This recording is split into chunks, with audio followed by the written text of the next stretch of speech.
Greetings, everybody, and welcome to another edition of AUHSD Future Talks.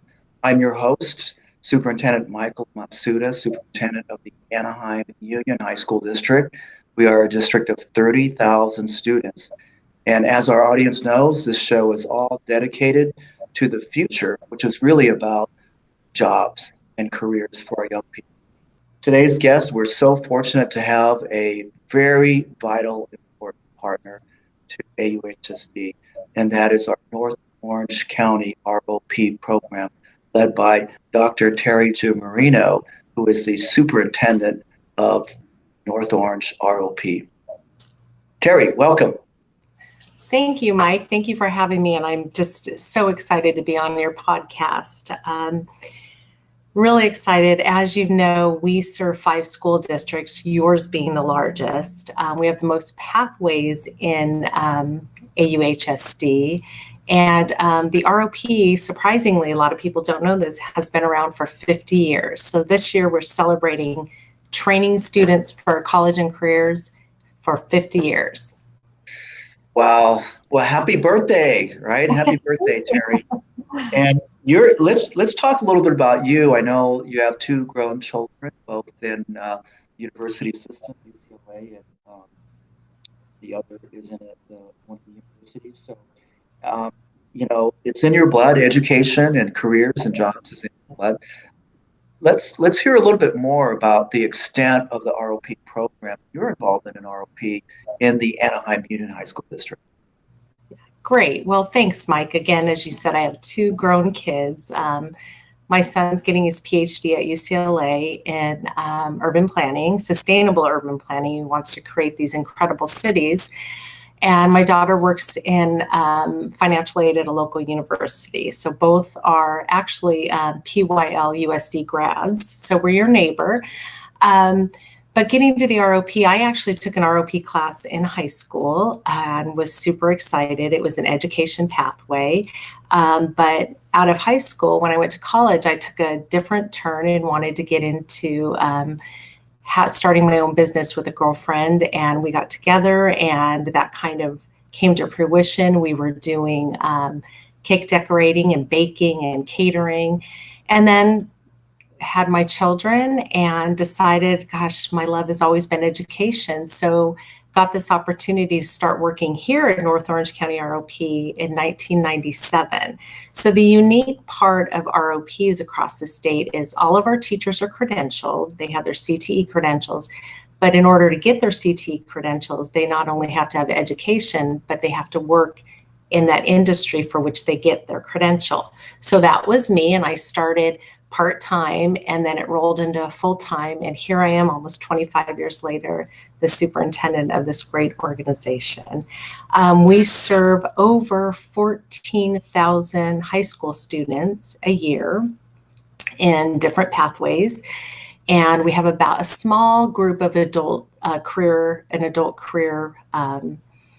program that has vocational nursing, dental assisting, EMT. So we have a lot of programs for our local adults. But the purpose of ROPs back in the 70s was to respond to the workforce, that middle skilled job, and really build the workforce in California's. Across the nation, there are different ROP programs that are CTE, but California is unique to ROPs, and also they were set up regionally to serve the region. So if you have a model of students that can come to classes after school, so you don't have to spend that expense of having engineering labs at every high school campus. So that was the regional piece of it. And also to, really look at the local labor market and build your workforce. We want our kids to go off and do great things, but we want them back in Anaheim and Orange County to be, wonderful citizens to keep this community great. So I love the fact that it is regional. ROP is regional occupational program. So it is lined up with our local business and nonprofit partners to help prepare them.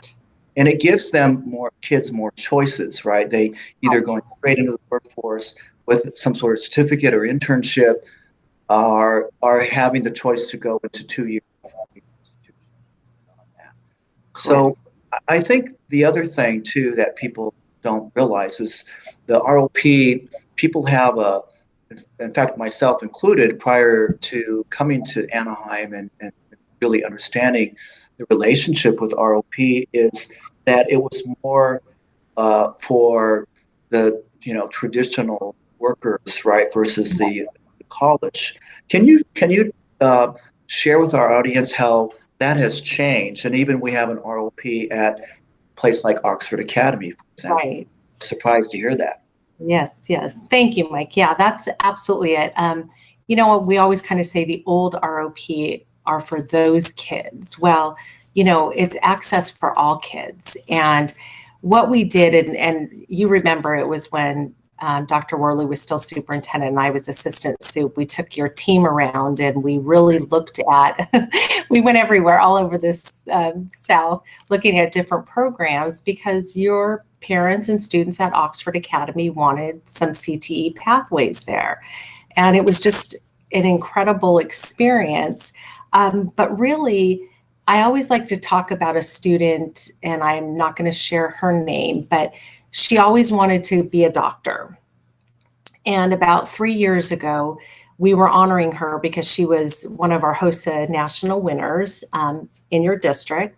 And she came in front of our board and was so excited. And one of the board members asked, "Hey, are you going into medicine?" And she said, "Absolutely not." And we all went, and she said, "Wait, I want to thank Oxford Academy. I want to thank Anaheim Union. I want to thank ROP because now I know what I want to do. I don't like blood because when I was out in the clinic doing my work-based learning, I found out I don't like it. But I also learned that there's other factors like biotechnology, medical devices, and that was what her path was going to be. So I think, and she also thanked, us for not having her spend all this money or her parents' money in getting her MD, but she was super excited and articulate about how she was able to provide this or how this experience at Oxford. But it's, Oxford Academy is unique. It's incredible. There's a lot of pathways there that are just so strong. And I think that goes to, it's not college or career, it's college and career. The ultimate goal is we want our students to have a viable career, to be, responsible citizens, to be able to, be sustainable in their, lives and move on. And I think this is what that provides. They're able to realize that they can do college and career. And I think it's been really great over at Oxford to see the engagement, to see the pathways built, to see the students really, they're fabulous students. They're always going to be wonderful and succeed, but they're engaged. They really are excited about those hands-on work-based learning classes. Yeah, I'm really proud of the partnership. And as you mentioned, we have ROP pathways at each one of our 9 comprehensive schools. So, and in fact, just a few weeks ago, we had your Employee of the Year, Jennifer Goodwin from Savannah High School. Yes. Just each pathway offers kind of a smorgasbord for young people to really start, understanding what the world of work is like, and hopefully finding a pathway that fits for them, right? Or not early on, so that they know where they want to go. And I'm really excited about the continuing to grow the partnership because we are growing into what we call cutting edge fields like biotechnology or the artificial intelligence. Lab on artificial intelligence. Yeah. So why, I really, you talk about being nimble as an institution, right? Which, K-12 is not normally considered to be very nimble, but we're trying to operate more like a business would and be able to shift, right? And I think with ROP, we can be much more nimble in terms of bringing in those experts from the field. Could you share a little bit about what it means to be nimble in filling a spot like in cybersecurity or artificial intelligence with someone from the field. Right. Great. Yeah. We're absolutely able to be flexible because our teachers are experts in their field. We can provide classes, after school. So I'm going to give an example of our partnership with University Lab Partners in UCI, for which, a lot of your students are participating in. So last summer, probably about a year ago, Kenya Cueto, Dr. Cueto, our partnerships manager, Gail Kairos, our administrator for most of your sites, met with Karen Cook at University Lab Partners. And University Lab Partners is an incubator, and it's funded by the Beal Family Foundation.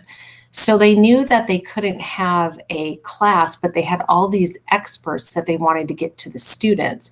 So what we did was we created a class, and our students participate in that after school. And because we're regional, we have all 5 school districts. So right now we've expanded to 2 other ROPs in the county. There's 200 students participating in this.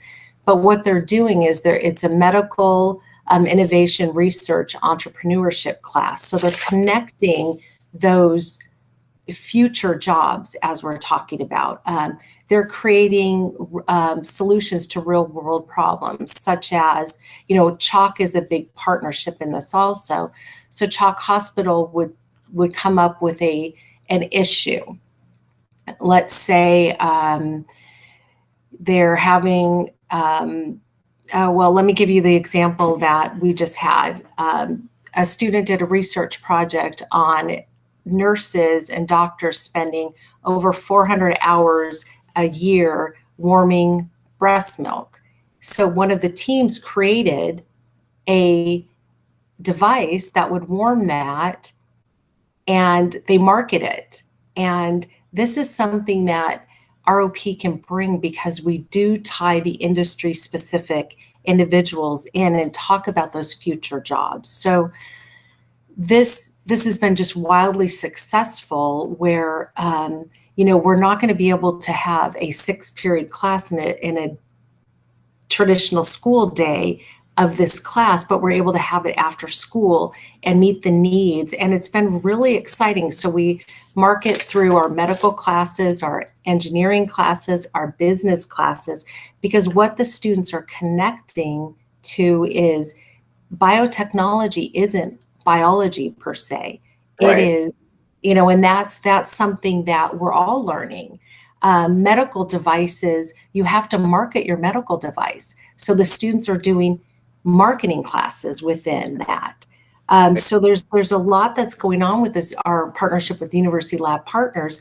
And the piece that they really like about the ROP is we're able to, have students or respond to the students' needs. So we really looked at our students that are going or participating in the class, and they wanted 3:30 to 6 Tuesdays and Thursdays because they have a full school day.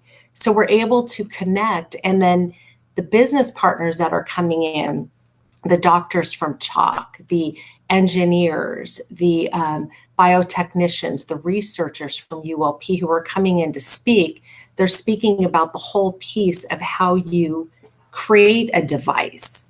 So it's very interesting how the students are gaining all this knowledge, knowing that, there are these jobs out there that you would never think were available had you not had these experiences. So a student that created a device, the breast milk device, it was a team of 5 students who were all over the county.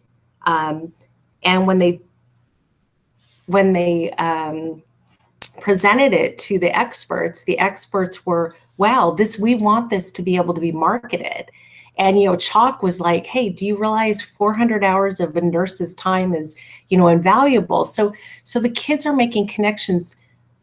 But what we're also hearing from the industry experts and our teachers is, and I've always said this, and we've had conversations about this, people don't give our high school students the credit.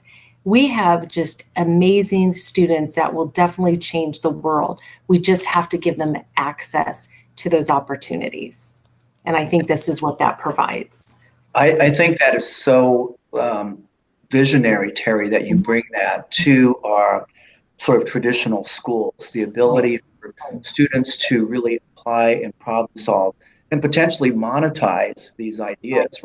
Right. Like you had mentioned biotech, you know, these are our artificial intelligence or even something like global warming. These are fields that there's going to be a lot of job opportunities, yet K-12, even K-16 is not trained, you know, to train students in these emerging fields, whereas ROP can bring these practitioners from the workforce right into the schools. And I think that's an important epiphany for our audience, our parents, to really understand the difference and why ROP is so important as we go forward here post-pandemic, right? Because the world's going to be much changed. There's going to be a lot of challenges, but a lot of opportunities. And because of ROP, we're going to be able to take advantage of those opportunities. In the couple minutes we have left, what are some of your advice, you know, to our audience, our young people, about the future of work? Wow, great question. You know, your district does it well, the 5 C's, you know, the soft skills, you know, those essential employability skills. I truly believe that we need to provide more access to our students. But those students and parents out there listening, I think you shouldn't be afraid to take chances, to look at what you want to be and go for it. However, keep in mind that, you know, like my path, I always thought I was going to be a business owner and fell back into education. Don't be afraid to veer off. But I really think that students today need to take advantage of all that your district has to offer. Get out there, do things, explore, but know that it's not going to be easy. You know, find a mentor, ask questions, volunteer. I really, truly believe, I attribute this to my parents. They were all about service learning, which was, you know, volunteering back in our day, Mike. But the service learning piece, I, you know, volunteered at our local library, at our local hospital. And that gave me perspective and I looked at what builds a community. So I think volunteering, getting out there, taking advantage of every opportunity that comes to you. You know, when you introduced me, you talked about my 2 kids. Chris knew from day one that he wanted to build cities, where Caitlin was, you know, I'm not sure what I wanted to be. And, you know, as a parent, I had to realize that, you know, Chris went off to NYU right out of high school, and Caitlin she didn't know what she wanted to do. And I really, as a parent, had to say, it's okay. You know, go to a community college. She went to Santiago Canyon College and transferred to Arizona State. She has her master's degree. So it took her a little while. It's okay. You know, you have those opportunities. But I think really students using your high school counselors, your teachers, the staff on site, taking ROP classes, you know, rather than, you know, spending a lot of money at medical school, you may find out that you know, don't want to be a doctor or a nurse. But I just feel that giving yourself grace and time, and it's okay not to know what you want to do when you're 17 or 18 years old. You know, that could come when you're 30. Well, Terri Giamarino, Superintendent of North Orange County ROP, we're so proud of the partnership, and we look forward to hear much, much more from you and the entire ROP team, which is really part of the AUHSD family. So Absolutely. Thank you so much. Thank you, Mike, and thank you for having me and for this opportunity and our partnership too.